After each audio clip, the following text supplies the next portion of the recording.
Ghost stories in Hindi में आप सभी का स्वागत है।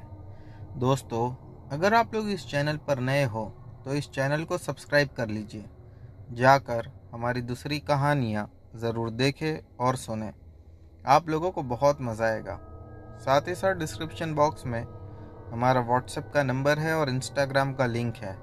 अगर आप में से कोई हमें अपनी कहानियाँ भेजना चाहता है तो उस लिंक पर क्लिक करके हमें अपनी कहानियाँ भेज सकता है। चलिए बढ़ते हैं हमारी कहानियों की ओर।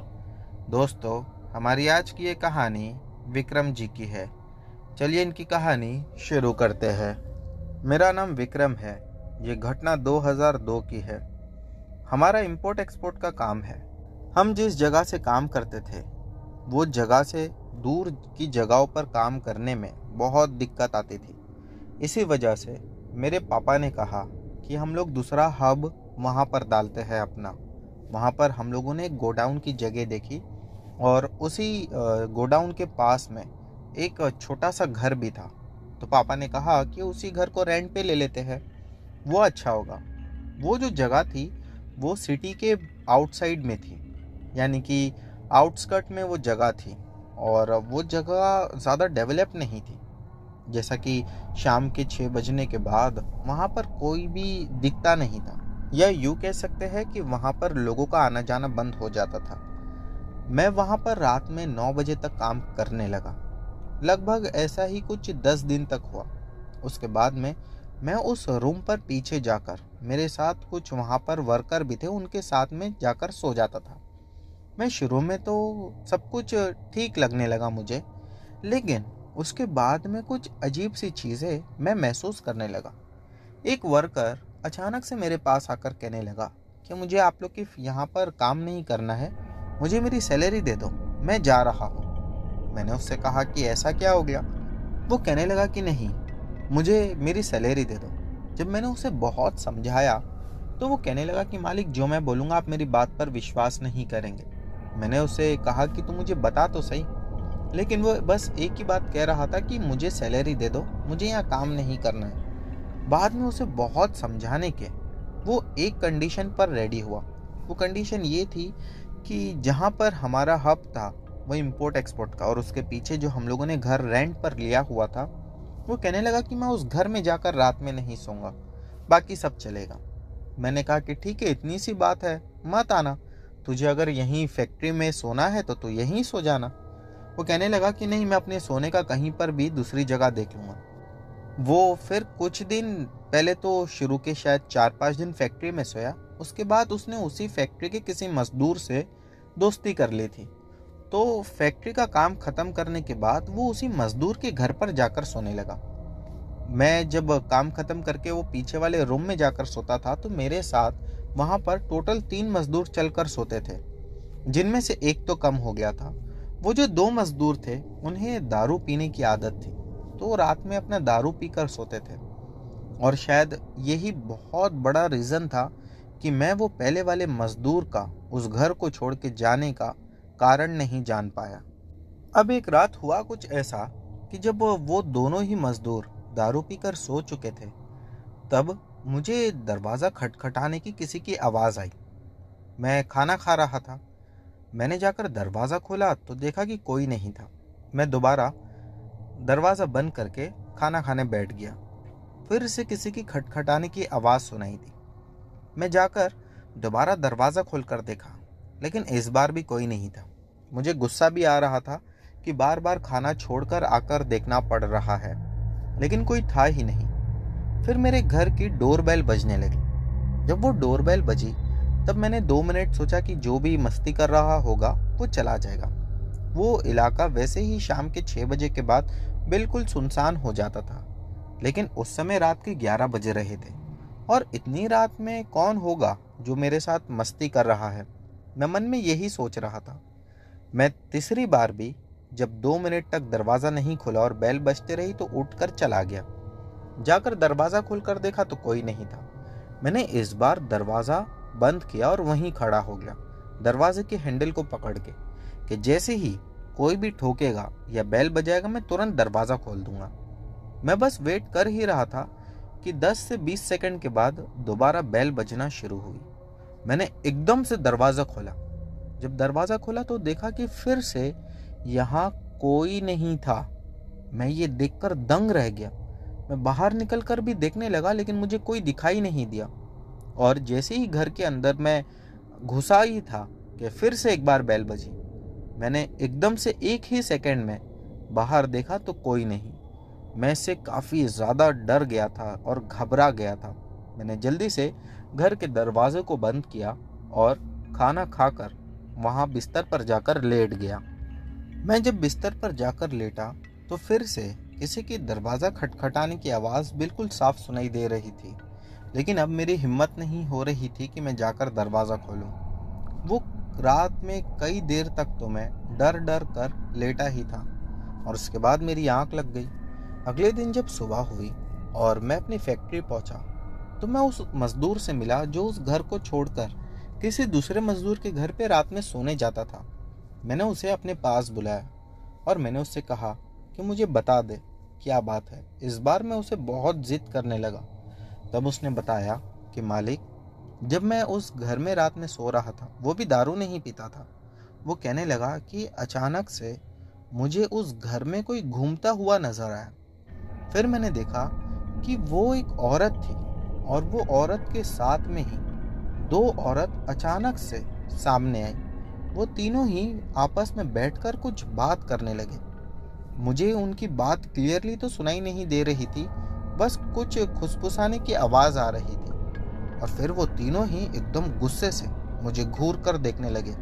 मैं जल्दी से वहाँ से उठा और दूसरी साइड जाकर अपना बिस्तर लगा लिया और मैं पूरी रात डर की वजह से सोया नहीं। मैं उस चादर को हटाकर धीरे धीरे उन्हें देख रहा था कि वो लोग क्या कर रहे हैं। थोड़ी देर के बाद वो लोग उठे और दीवार के आर पार होकर उस घर से बाहर निकल गए। ये देखकर मैं इतना तो समझ चुका था कि ये इंसान नहीं है, लेकिन मैं ये बात अगर किसी को भी बताता, कोई भी मेरी बात पर विश्वास नहीं करता। फिर मैंने उसे अपने साथ घटी घटना बताई। वो कहने लगा कि मालिक, आप मेरी बात सुनो, जितना जल्दी हो जाए उस घर को छोड़ दो। मैंने कहा कि घर को छोड़ दे तो हम जाकर रहेंगे कहाँ? वो कहने लगा कि कोई दूसरा घर देखते हैं। मैंने उसको समझाया कि दूसरा घर ढूंढने में भी हमें 2-3 दिन का तो समय जाएगा ही। हम लोगों ने उसी दिन आसपास में घर ढूंढना शुरू किया, लेकिन वो रात भी उसी घर में सोना था। तो जब हम लोग रात के समय उस घर में सोने के लिए गए तो जो 2 मजदूर मेरे साथ में थे, वो लोग फैक्ट्री पर से ही दारू और खाना खा पी कर आते थे। वो रूम में घुसते साथ ही सो गए। कुछ रात के 9:30 बज रहे थे। मैं अपने कमरे में जाकर लेटा ही था कि मुझे किसी के गुर्राने की आवाज़ सुनाई दी। जब मैंने अपने बाजू में देखा तो पाया कि एक सफ़ेद कपड़े में औरत, जिसकी हाइट लगभग 6.5-7 फीट की होगी, वो खड़ी हुई थी। उसने मुझे गुस्से में घूरते हुए देखा और मेरा हाथ पकड़कर जोर से खींचा। मैं अपने बेड से हवा में उड़ते हुए ज़मीन पर गिरा और जो सामने दीवार थी उससे जा टकराया। मुझे कई जगह पर चोट भी आई थी। मेरी आवाज़ सुनने के बाद में भी जो 2 मजदूर थे वो नींद से नहीं उठे। मैं वहाँ पर उठकर खड़ा हुआ और यूं ही बस हवा में ही देखते हुए चिल्लाने लगा, कौन हो तुम? क्या चाहिए तुमको?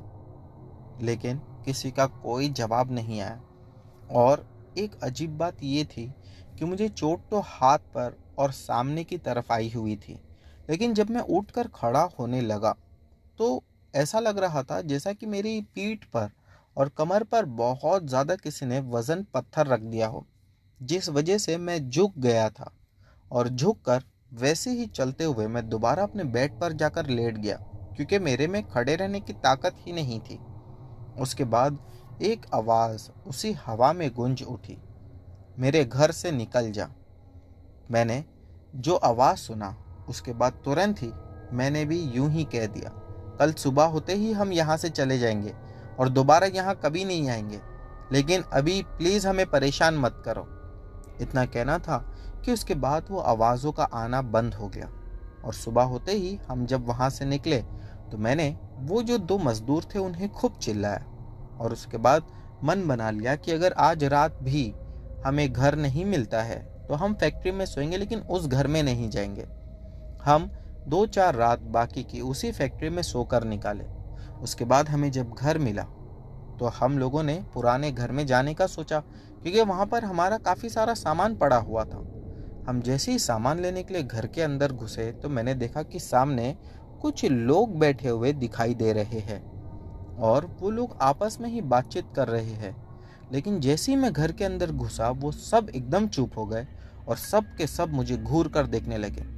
मैंने घर में घुसते ही उनसे कहा कि मैं बस अपना सामान लेने आया हूँ, मैं सामान लेकर चला जाऊँगा। जो मेरे साथ में फैक्ट्री के दूसरे मजदूर थे वो दोनों ही मुझे देखने लगे, कहने लगे, मालिक किससे बात कर रहे हो? मैंने कहा, किसी से नहीं, बस तुम लोग जल्दी जल्दी सामान निकालो। उन लोगों ने सारा सामान 2 घंटे के अंदर ही घर से बाहर निकाल दिया और फिर उस घर को छोड़कर मैं दूसरी जगह शिफ्ट हो गया। आज भी वो घर उसी फैक्ट्री के पीछे है, लेकिन वहाँ पर कोई जाकर रहता नहीं। मैंने ऐसा सुना कि मेरे बाद में अब तक इन 20 सालों में वहाँ पर 3 से 4 फैमिली रहने के लिए आई हुई थी, लेकिन वो चारों फैमिली में से हर बार किसी न किसी की मौत पक्की थी और हर बार उस फैमिली का एक मेंबर मारा गया, जिसके बाद उन फैमिलीज़ में लड़ाई झगड़े होने लगे, तबीयत खराब होने लगी और काफ़ी सारी अजीब सी चीज़ें होने लगी, जिस वजह से कोई भी फैमिली वहाँ पर आकर जो रुकी थी वो 3 महीने से ज़्यादा वहाँ टिक नहीं पाई और उससे पहले ही उस घर को छोड़ दिया। तो दोस्तों, ये थी विक्रम जी की कहानी। बढ़ते हैं अगली कहानी की ओर। दोस्तों, हमारी अगली कहानी एक लड़के की है। इन्होंने अपना नाम बताने से मना किया है और इनका निक नेम जूनी है। चलिए तो इनकी कहानी शुरू करते हैं। ये बात है 1995 की। उस समय मेरे पिताजी जिस ऑफिस में काम करते थे वो ऑफिस हमारे घर से कुछ 12 किलोमीटर की दूरी पर था। पिताजी ऑफिस जाने के लिए एक ऑटो ड्राइवर की मदद लिया करते थे, क्योंकि हम जिस जगह पर रहते थे वो काफ़ी अंदर थी जगह। मॉर्निंग में पिताजी को वहाँ से मेन रोड तक जाने के लिए 1.5 किलोमीटर का रास्ता पार करना पड़ता था। एक ऑटो ड्राइवर से उनकी बातचीत हो गई थी, इसी वजह से वो ऑटो ड्राइवर मॉर्निंग में ठीक 8 बजे घर के नीचे उन्हें लेने आ जाता था। ऐसा कई टाइम तक चलता रहा। एक दिन ऐसा हुआ कि वो ऑटो ड्राइवर नहीं आया। पापा को लगा कि शायद वो छुट्टी पर होगा, इसीलिए पापा ने कुछ नहीं कहा और चुपचाप खुद ही वहाँ से पैदल निकलकर मेन रोड तक गए और दूसरी रिक्शा लेकर वहाँ से अपनी ऑफिस के लिए निकल पड़े। लेकिन ये बात यहाँ पर ख़त्म नहीं हुई। 4-5 दिन तक ऐसे ही हुआ कि वो ऑटो ड्राइवर अब आता ही नहीं था। जब पिताजी ने ये देखा कि वो आ ही नहीं रहा है तो उन्होंने किसी दूसरे ऑटो ड्राइवर को रख लिया था। वो ऑटो ड्राइवर रोज़ाना मॉर्निंग में 8 बजे आता और पिताजी को ऑफिस छोड़ देता। हालांकि मन में कहीं ना कहीं पिताजी इस बात से परेशान थे कि वो पुराने वाले ऑटो ड्राइवर को ऐसा क्या हो गया कि उसने आना ही बंद कर दिया। क्या पता उसका एक्सीडेंट हो गया, मर गया, या उसके बारे में कुछ भी पता नहीं था। ऐसा ही कुछ महीना 2 महीना तक चलता रहा। फिर एक दिन पिताजी लंच के लिए ऑफिस से बाहर निकले हुए थे। वो दिन पिताजी घर से टिफिन नहीं लेकर गए थे। तभी ही उन्हें वही ऑटो ड्राइवर मिला जो कि पिताजी की ऑफिस के बाहर खड़ा हुआ था और वो किसी सवारी को वहां पर छोड़ने के लिए आया हुआ था। पिताजी ने उसे देखा तो पिताजी तुरंत उसके पास गए। जाकर उससे कहने लगे, क्या बात है, तूने आना क्यों बंद कर दिया? मैं तो सोच रहा था कि पता नहीं तेरे साथ क्या दुर्घटना घटी होगी, इस वजह से तू नहीं आ रहा। तू तो यहाँ पर मस्त सवारियां लेकर एक दूसरी जगह पर छोड़ रहा है। उसने पिताजी को देखा, कहने लगा, क्यों, तुमको नहीं पता है कि मैं तुम्हारे वहां आना क्यों छोड़ दिया? पिताजी ने कहा, नहीं, मुझे नहीं पता, क्या हुआ? वो कहने लगा, अरे जाओ साहब, जो तुमने उस दिन मेरे साथ की मैं उसे भूल नहीं सकता। पिताजी उसकी बात सुनकर एकदम दंग रह गए। पिताजी कहने लगे कि ऐसा मैंने तेरे साथ क्या किया? तो कहने लगा कि जब भी रात में मैं आपको 11 बजे आपके घर पर छोड़ने गया था। तो पिताजी ने तभी ही उसे चुप कराते हुए कहा कि ऐसा कब हुआ कि तूने मुझे 11 बजे घर पर छोड़ा? वो कहने लगा, वही लास्ट बार। पिताजी ने उसे बिठाया और समझाया कि याद कर, दोपहर में मैं तेरे साथ यहाँ से निकला और अपने घर पर चला गया। उसके बाद मैं तुझे 11 बजे कब मिला? वो कहने लगा, वही दिन तो आप मुझे 11 बजे मिले रात में। पिताजी उसकी बात सुनकर एकदम दंग रह गए। पिताजी कहने लगे कि मैं रात में 10 साढ़े 10 बजे तक सो जाता हूँ, तो मैं तुझे रात में 11 बजे कहाँ पर मिला? वो कहने लगा, यहीं पर साहब, आगे आपके ऑफिस से थोड़ा। आप मुझे वहां पर दिखे। मैंने आपको पूछा कि आप इतनी रात में क्या कर रहे हो? आपने कहा कि ऑफिस का कुछ काम था, और फिर आपने कहा कि चल मुझे घर पर छोड़ दे। पिताजी उसकी बात से काफी परेशान होकर उससे पूछने लगे कि फिर आगे क्या हुआ? वो कहने लगा कि जब मैंने आपको आपकी जगह पर छोड़ा तो आपने कहा कि आज मुझे यहाँ पर नहीं जाना है, यानी आपकी बिल्डिंग के पास आप नहीं उतरे। आपने कहा कि आगे चल।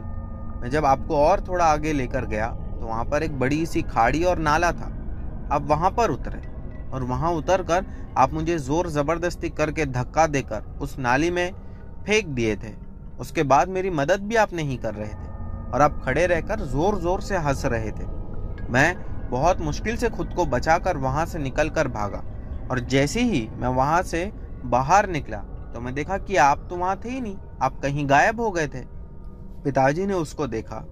फिर मेरे पिताजी कसम खाने लगे और उसे समझाया कि मैं था ही नहीं वहां पर। तुझे अगर विश्वास नहीं होता है तो तू मेरे घर पर चल। घर पर चलकर मैं तुझे मेरी पत्नी से मिला देता हूँ। तूने जरूर कोई नशा किया रहेगा। वो रिक्शा ड्राइवर पिताजी को देखकर हंसने लगा।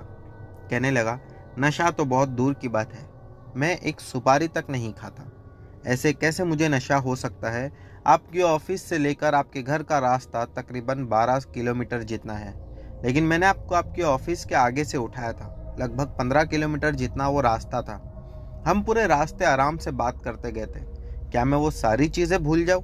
और आपने मुझे उस दिन पैसा भी नहीं दिया था। पिताजी ने उसे बहुत बार समझाया। कहने लगे कि देख, तुझे भले ही मेरी ड्यूटी नहीं करना है तो मत कर, लेकिन मैं चाहता हूँ कि मेरे प्रति तेरे मन में ये गलत फहमी ना रहे। तू मेरे साथ मेरे घर चल। वहां पर मेरी पत्नी है, मेरे बच्चे हैं, उनसे पूछ, वो तुझे सच्चाई बताएंगे। वो भी अब आश्चर्यचकित रह गया था। उसके बाद वो सच में वो दिन पिताजी का वेट करने लगा और पिताजी को लेकर वो घर पर आया। घर आने के बाद सभी लोगों ने कहा कि हाँ, मेरे पिताजी की तो कोई दोस्ती भी नहीं है कि रात में कहीं बाहर निकले या घूमे फिरे। वो जल्दी सो जाते हैं, मॉर्निंग उनका ऑफिस होता है। तब जाकर उसे कहीं विश्वास हुआ। वो कहने लगा कि वो सारी बात तो मालिक ठीक है, लेकिन फिर भी मैं अब काम नहीं कर सकता। अगर वो आप नहीं थे तो मेरे जैसा आदमी भूत प्रेत की चीजों पर या भूत प्रेत की बातों पर विश्वास रखता है। हो ना हो, वो कोई छलावा ही होगा मेरे साथ जिसने ये काम किया है। पिताजी ने उसे समझाया दोबारा से कि ठीक है, तुझे काम नहीं करना है मत कर, लेकिन मेरे लिए कुछ भी गलत नहीं सोचना।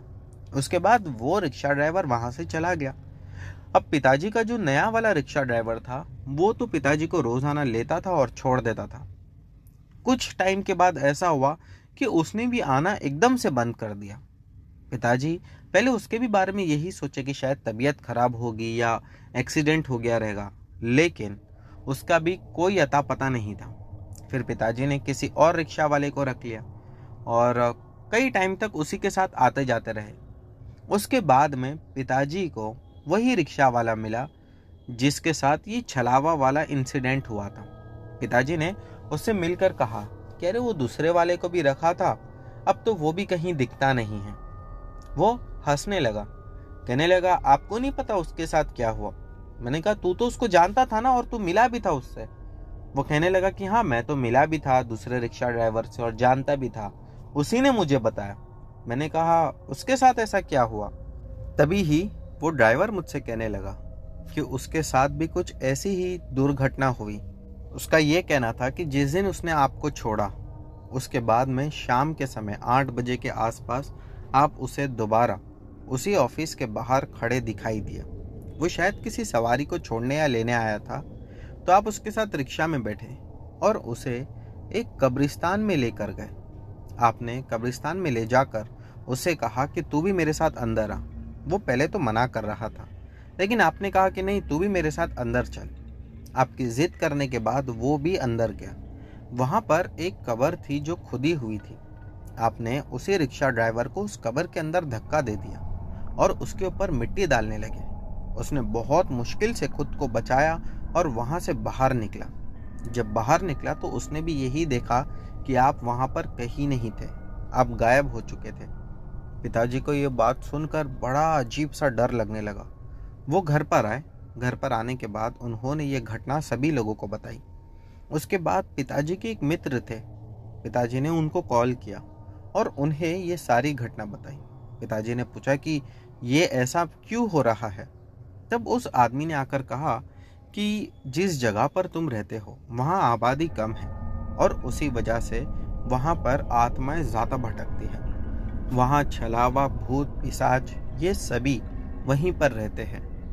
अगर तुम चाहते हो कि खुद को और खुद की फैमिली को सुरक्षित रखो तो उस जगह को जल्द से जल्द छोड़ दो और वहाँ से कोई दूसरी जगह शिफ्ट हो जाओ।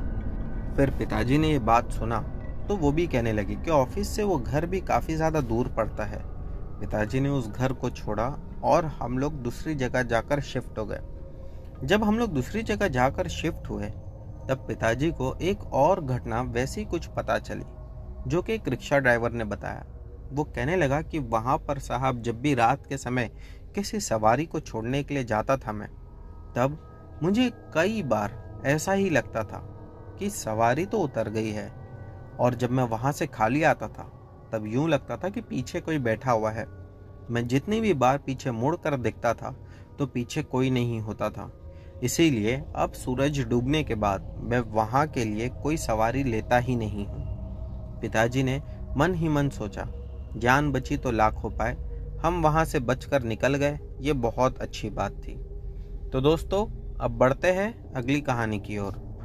दोस्तों हमारी जो अगली कहानी है ये नवनीत जी की है। चलिए इनकी कहानी शुरू करते हैं। दोस्तों आज जो एक घटना मैं आप लोगों को बताने जा रहा हूँ ये घटना 1995 की है। मैं आप लोगों को घटना थोड़ा विस्तार में बताऊंगा, लेकिन इस घटना को पूरा सुनना, आप लोगों को मज़ा आ जाएगा। बात कुछ है 1951 की, जब मेरे माता पिता की शादी हुई थी और 1993 में मैं पैदा हुआ था। जब मैं 2 साल का हुआ तो मुंबई से कुछ ही दूरी पर एक जगह है जिसका नाम है मीरा रोड। कहते हैं कि आज भी मीरा रोड में बहुत सारे भूत प्रेत हैं, क्योंकि मीरा रोड ईस्ट जो है वहाँ पर तो बस्ती है, आबादी है, लोग रहते हैं, लेकिन जो मीरा रोड वेस्ट है वो एकदम चटियल मैदान जैसा खाली पड़ा हुआ है। जो लोग मुंबई के रहने वाले होंगे उन्हें इस घटना के बारे में या मीरा रोड वेस्ट के बारे में ज़रूर पता होगा। जब मैं मेरे माता पिता के साथ 1995 में वहाँ पर रहने गया था तो आए दिन मेरे माता पिता अजीब सी घटनाएं सुनते थे। कभी पता चलता था कि किसी आदमी ने ट्रेन के नीचे कट कर अपनी जान दे दी है, तो कभी पता चलता था कि वहीं पर किसी ने भूत प्रेत को देखा है।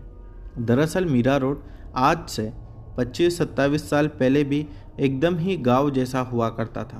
भले ही वो आज मुंबई के बाजू में है, लेकिन फिर भी कुछ समय पहले मीरा रोड बिल्कुल ही एक पुराना पिछड़ा हुआ गांव जैसा लगता था। उस समय वहाँ पर रात के 9 बजने के बाद लगभग सभी लोग अपने अपने घरों पर चले जाया करते थे और पूरा के पूरा मीरा रोड एकदम ही शांत हो जाया करता था। अब मैं आता हूँ घटना पर। हम लोग जिस जगह पर मीरा रोड में रहते थे वो घर 1992 में मेरे पिताजी ने सिर्फ 90,000 रुपये में ख़रीदा था। वो घर ट्रेन की पटरियों को लग कर था, लगभग वहाँ से 2 मिनट की दूरी पर, और पहले वहाँ पर आबादी नहीं थी, जिस वजह से सन्नाटा इतना हुआ करता था कि पास में से गुजरने वाली ट्रेन की आवाज़ें हम अपने घर पर बैठकर आसानी से सुन पाते थे। मेरी जो माता जी थी वो घर में मेरे साथ अकेले ही रहा करती थी, क्योंकि जिस बिल्डिंग में हम लोग रहने के लिए उस समय गए थे उस बिल्डिंग में हमारे अलावा कोई और नहीं था। बिल्डिंग 3 माले की थी, हमारा घर दूसरे माले पर था।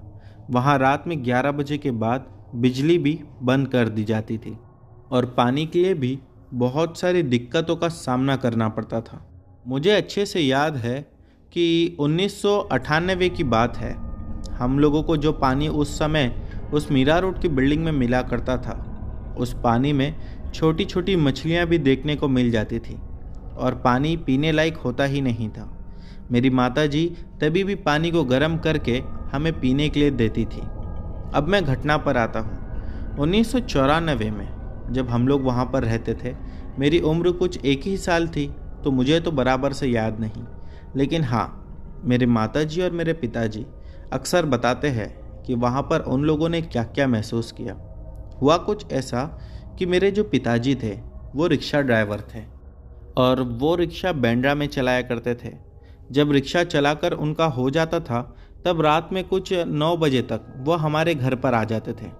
वो बांद्रा से मीरा रोड रिक्शा से नहीं आते थे, क्योंकि बांद्रा से मीरा रोड लगभग 30 किलोमीटर जितना रास्ता है। तो वो रिक्शा वहीं बांद्रा में खड़ी करके फिर वहाँ से ट्रेन पकड़कर हमारे घर पर आते थे। लेकिन 9 बजे के बाद मेरी माताजी ने उन्हें आने के लिए मना किया था, क्योंकि मेरी माताजी उस बिल्डिंग में मुझे लेकर अकेले रहती थी। इस वजह से वो बहुत ज़्यादा डरती थी। तो मेरे पिताजी भी जल्दी ही 9 बजे से पहले ही आ जाया करते थे। एक रात की बात है जब पिताजी को आने में कुछ देर हो गई, लगभग 10:30 बज चुके थे। मेरी माताजी बहुत ज़्यादा घबरा गई। उस ज़माने में तो मोबाइल फ़ोन्स भी नहीं हुआ करते थे कि फ़ोन करके वो पूछ लेती। मेरी माताजी घर पर घबरा कर बैठी हुई थी। अचानक से दरवाजे के ऊपर किसी की खटखटाने की आवाज़ सुनाई दी। मेरी माताजी को पहले लगा कि शायद ये मेरे पिताजी हैं, लेकिन उन्होंने उस समय दरवाज़ा नहीं खोला, बल्कि अंदर से ही वो चिल्लाने लगी, कौन है बाहर? ऐसा मेरी माताजी ने 2 से 3 बार चिल्लाया, लेकिन बाहर से कोई आवाज़ सुनाई नहीं दी, बल्कि खटखटाने की आवाज़ और ज़ोर ज़ोर से आ रही थी। मेरी माताजी मुझे लेकर बहुत ज़्यादा घबराई हुई थी। अंदर वो चीखने लगी, लेकिन उस बिल्डिंग के आसपास तो हर जगह खाड़ी ही खाड़ी थी। हमारी आवाज़ यानी कि मेरे माताजी की आवाज़ कौन सुनता। मेरी माताजी अंदर चिल्ला चिल्ला कर रोना शुरू कर दी थी। ठीक उसके 15 मिनट के बाद दोबारा खटखटाने की आवाज़ सुनाई दी। मेरी माताजी इस बार जब फिर से पूछी कि बाहर कौन है, तो मेरे पिताजी ने कहा कि मैं हूँ, दरवाज़ा खोलो। मेरी माताजी मेरे पिताजी को देखकर उनसे गले लगकर रोने लगी। जब पिताजी ने उनसे पूछा कि क्या हुआ और तुम्हें कोई परेशानी है, तो माताजी ने उन्हें सारी बात बताई। उस समय पिताजी नहीं चाहते थे कि मेरी माँ डर जाए, इसलिए उन्होंने कहा, अरे 15 मिनट पहले मैं ही तो दरवाज़ा खटखटा रहा था, उसके बाद मैं नीचे चले गया था, मैं बस मजाक कर रहा था तेरे साथ। हालांकि कहीं ना कहीं मेरी माताजी जानती थी कि मेरे पिताजी झूठ बोल रहे हैं, लेकिन फिर भी उस समय उन्होंने पिताजी की बात पर विश्वास कर लिया। उसके कुछ 4 या 5 दिन के बाद जब माताजी नीचे बाज़ार लेने के लिए उतरी, तो उन्हें एक औरत मिली। वो औरत ने मेरी माताजी से पूछा कि आप यहाँ पर नए हो? मेरी माताजी ने उनसे कहा कि हाँ, हम लोग नए अभी यहाँ पर शिफ्ट हुए हैं। उस औरत को जब माताजी ने बिल्डिंग के बारे में बताया, तो वो औरत सुनकर दंग रह गई। उसका ये कहना था कि आप लोग उस बिल्डिंग में कैसे रहते हो? उस बिल्डिंग में तो कोई नहीं रहता। मेरी माताजी ने कहा कि हाँ, बात तो सच है कि वहाँ पर कोई नहीं रहता है, पूरी बिल्डिंग में सिर्फ मैं अकेले ही रहती हूँ। उस औरत का ये कहना था कि हमारे वहाँ पर जाने से पहले कुछ 20 दिन पुरानी बात है, वो खुद वहाँ पर रह रही थी, लेकिन 1 ही महीने में उसने अपना घर वहाँ से खाली कर दिया। उसका कहना ये था कि घर के ऊपर ऐसा लगता था कुछ तो बुरी शक्तियाँ मंडरा रही है। जब मेरी माताजी ने उससे पूछा कि इसका क्या मतलब है, तुम्हें ऐसा क्यों लगता था, तो उस औरत ने कहा कि कई बार तो मुझे दरवाज़ा खटखटाने की आवाज़ आती थी। मेरी माँ ने कहा कि हाँ, वो मुझे भी आती है, बात यहाँ तक भी ठीक थी।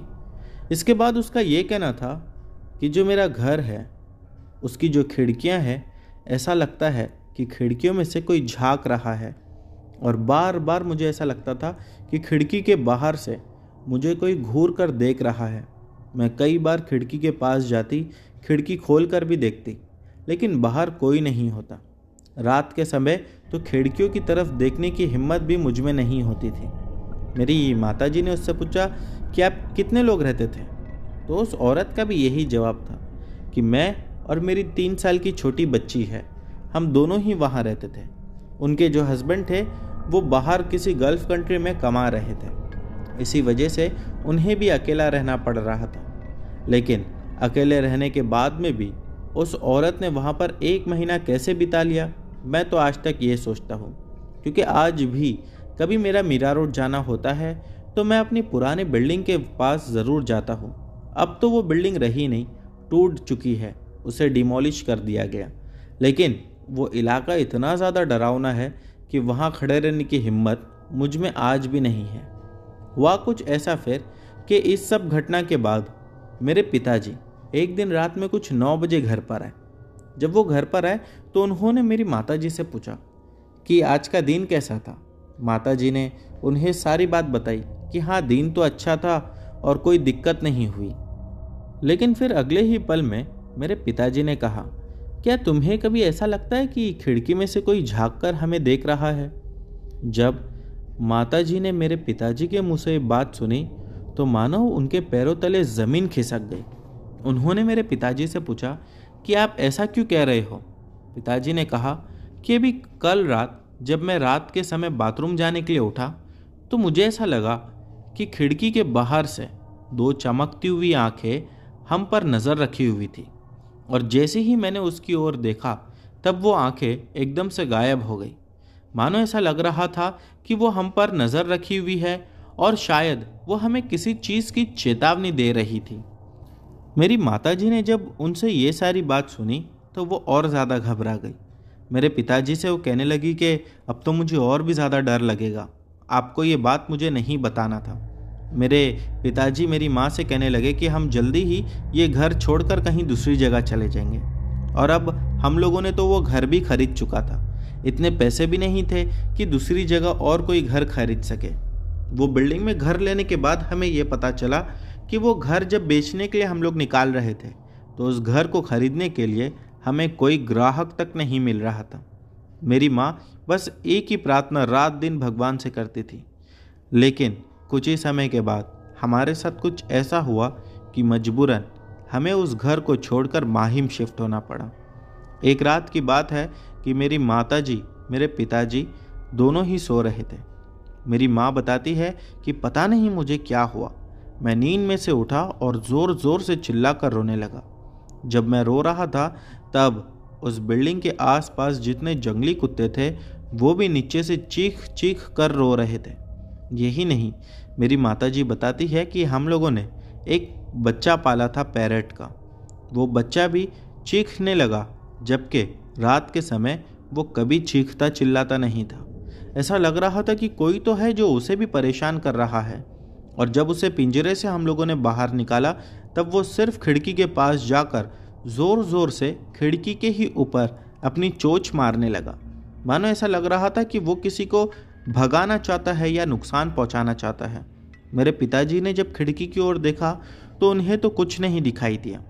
फिर मेरे पिताजी कहने लगे मेरी माँ से कि बच्चा तो चुप ही नहीं हो रहा है, मैं काम करता हूँ, नीचे से जाकर इसके लिए दवाई लेकर आता हूँ। मेरी माँ को ऐसा लग रहा था कि मुझे शायद सर्दी बहुत ज़्यादा हो गई है, इसी वजह से मैं सो नहीं रहा। मेरे पिताजी जब नीचे जाने लगे दवा लेने के लिए तो मेरी माँ ने यही कहा कि इतनी रात में तुम्हें कौन सी मेडिकल खुली मिलेगी। मेरे पिताजी ने जिस पर कहा कि मैं जाकर कहीं दूर देखता हूँ, कहीं पर भी मिल जाएगी तो लेकर आऊँगा। ये कहकर मेरे पिताजी नीचे उतर गए। उन्हें नीचे गए हुए 10 ही मिनट हुआ था कि मेरी माँ ने खिड़की के बाहर 2 चमकती हुई आंखों को देखा। जब मेरी माँ ने वो आंखों को देखा तो वो डर के मारे चीखने और चिल्लाने लगी। लेकिन धीरे धीरे खिड़की के बाहर ही आंखों के साथ धुएं की शक्ल में उसका शरीर बनता ही जा रहा था। मेरी माँ जब ये देखी तो वो डर के मारे कांपने लगी और मेरी माँ खुद को बेडरूम में बंद कर ली। जब मेरी माँ बेडरूम में गई तभी वो बुरी शक्ति बेडरूम की खिड़की पर आ गई। मेरी माँ को समझ नहीं आ रहा था कि अब क्या करना चाहिए। मेरी माँ बताती है कि उस समय हमारे घर में जब रात में 11 बजे लाइट चले जाती थी तो हम लोग मोमबत्ती जलाया करते थे। मेरी माँ वो दोनों तीनों मोमबत्ती उठाकर उसी खिड़की के पास ले जाकर रख दी, क्योंकि मेरी माँ ने सुन रखा था कि ये बुरी शक्तियाँ जो होती है ये आग से डरती है। मोमबत्ती खिड़कियों के पास रखने की वजह से उस बुरी शक्ति का चेहरा या फिर उस बुरी शक्ति का दिखना बंद हो गया था। जब मेरे पिताजी घर पर आए तो मेरी माँ की यह हालत देखकर वो खुद दंग रह गए। उन्होंने फैसला कर लिया था कि अगली सुबह होते ही भले ही रास्ते पे रह लेंगे, लेकिन इस घर को छोड़कर चले जाएंगे। फिर हम लोग उस घर को वहाँ से छोड़कर चले गए। लगभग 1.5 साल के बाद हम दोबारा उसी बिल्डिंग में गए, क्योंकि हमारे पास कोई दूसरा घर ही नहीं था रहने के लिए।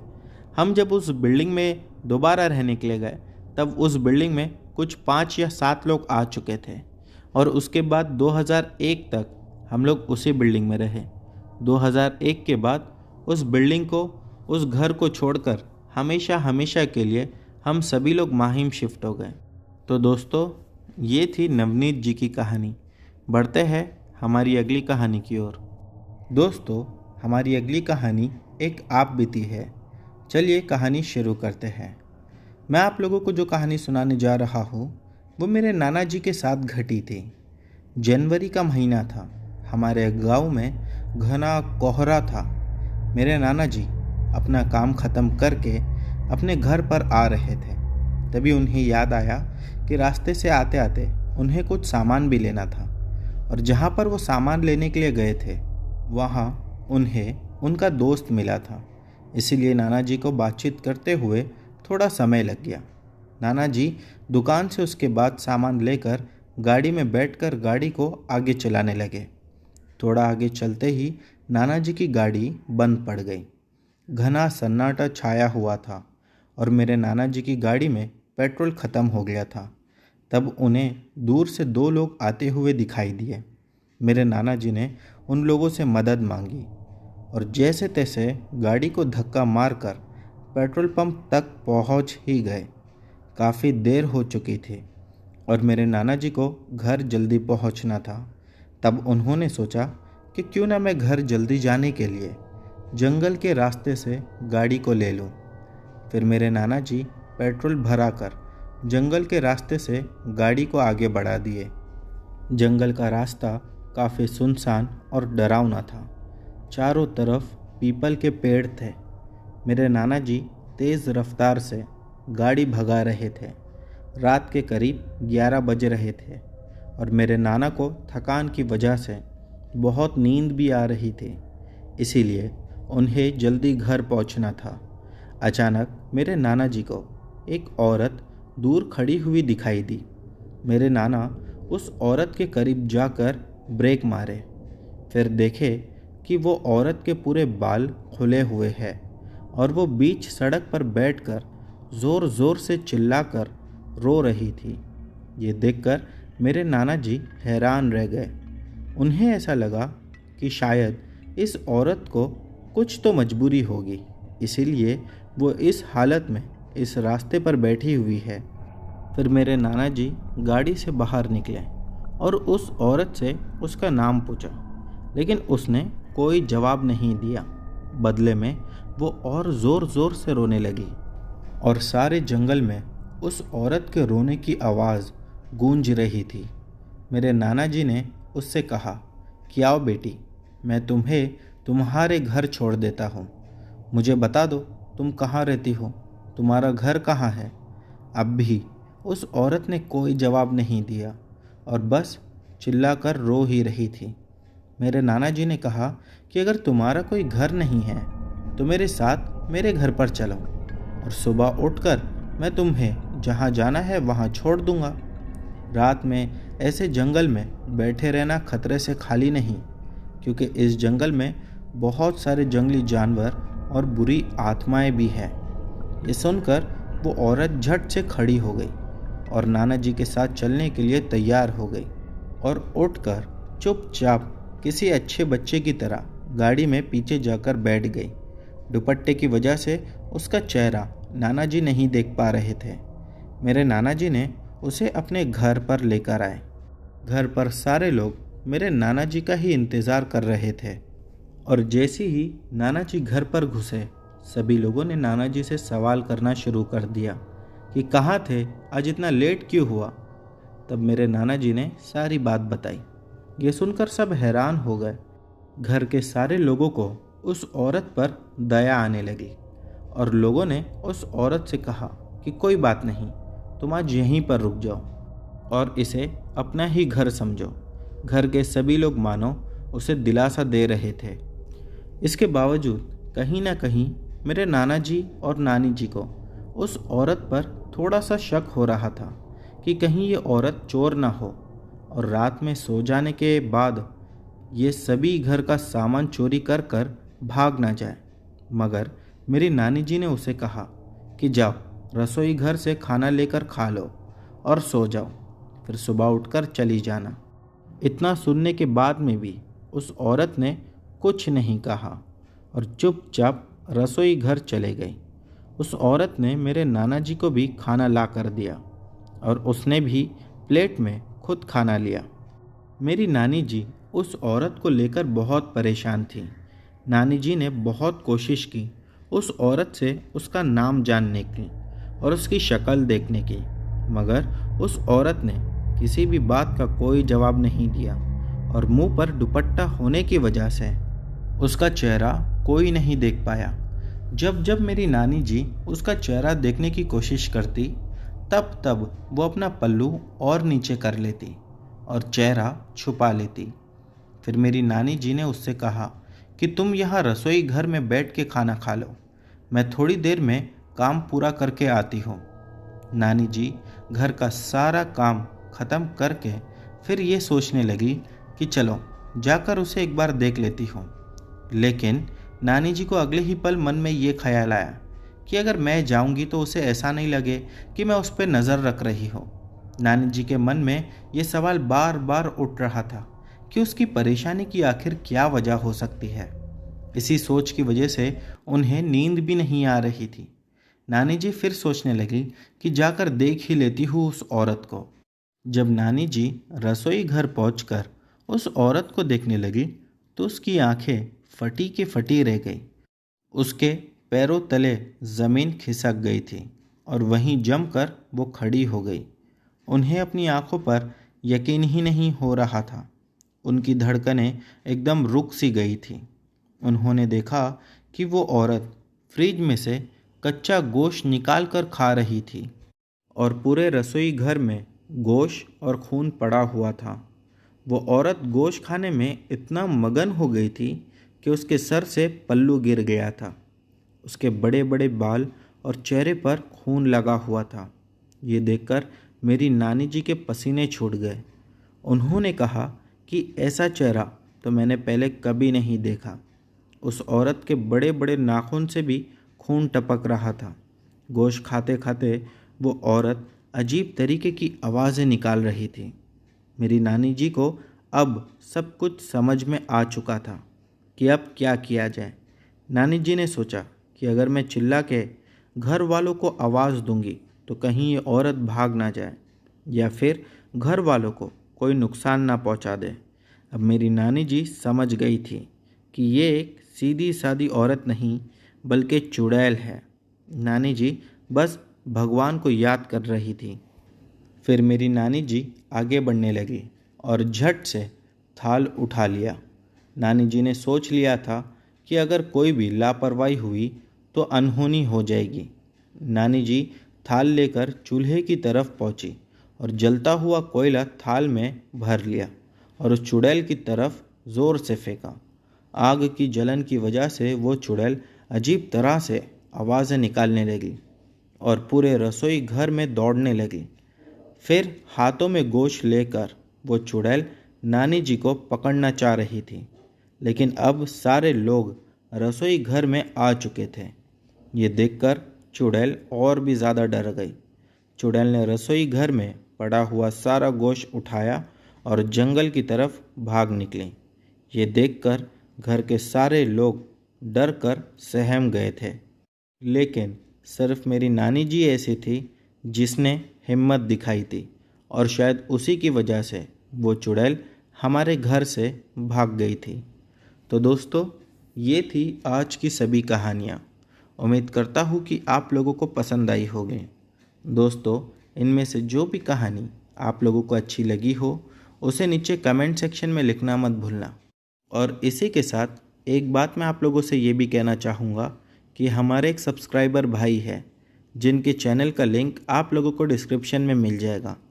उनका नया चैनल है। आप सभी से निवेदन है कि उनके चैनल को भी ज़रूर सपोर्ट कीजिए। मिलते हैं हमारी अगली वीडियो में।